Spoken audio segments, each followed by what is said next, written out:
মৃত্যুদণ্ড, অন্যদিকে আওয়ামী লীগ পুনর্বাসনের একটি প্রক্রিয়া চলছে কিনা সেটা আমরা চিন্তা করছি।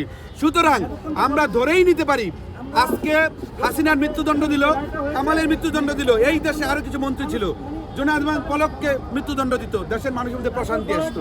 সবাই ভাবতো যে দেশে যারা স্থিতি রয়েছে, স্টে করছে, তাদেরকে মৃত্যুদণ্ড দিচ্ছে এবং কার্যকর করতো। আপনারা জানেন সালমান এফ রহমান আছে, তারা সেম অ্যাকিউজ, সেম এলিগেশন তাদের এগেইনস্টে। জুনায়েদ আহমেদ পলকের বিরুদ্ধে সেম এলিগেশন, সেম অভিযোগ। তারপরে আপনার দীপুমণি সেম এলিগেশন। তারপরে তাদের কেন রায় দেওয়া হলো না? এখন দেশ থেকে যে ফ্লে হয়ে পালিয়ে গেছে তাকে দিয়েছে মৃত্যুদণ্ড, দেশে রয়েছে তাকে দিয়েছে 5 বছরের কারাদণ্ড। এখন 5 বছরের কারাদণ্ড যে এত বছরের গুম খুন বিচার বহির্ভূত হত্যাকাণ্ডের সাথে জড়িত, তাকে দিয়েছে মাত্র 5 বছরের কারাদণ্ড। আপনারা প্রশ্ন রাখতে পারেন রাজসাক্ষী ইটস ওয়েলকাম, কিন্তু রাজসাক্ষী ছাড়া যারা ঘটনা ঘটাইছে তাদের কেন রায় ঘোষণা হলো না?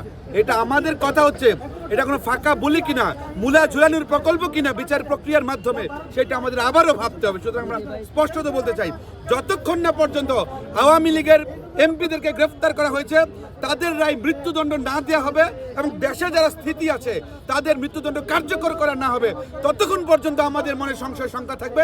এর মাধ্যমে হাসিনা গতকালকে বলেছে উই ডোন্ট কেয়ার, হাসিনা গতকালকে বলছে উই ডোন্ট কেয়ার। আমার প্রশ্ন হচ্ছে, হাসিনা ডোন্ট কেয়ার বলেছে, কিন্তু অত দুঃখের সাথে বলতে হয় এই ট্রাইব্যুনাল আন্তর্জাতিক অপরাধ ট্রাইব্যুনাল, আপনি কে?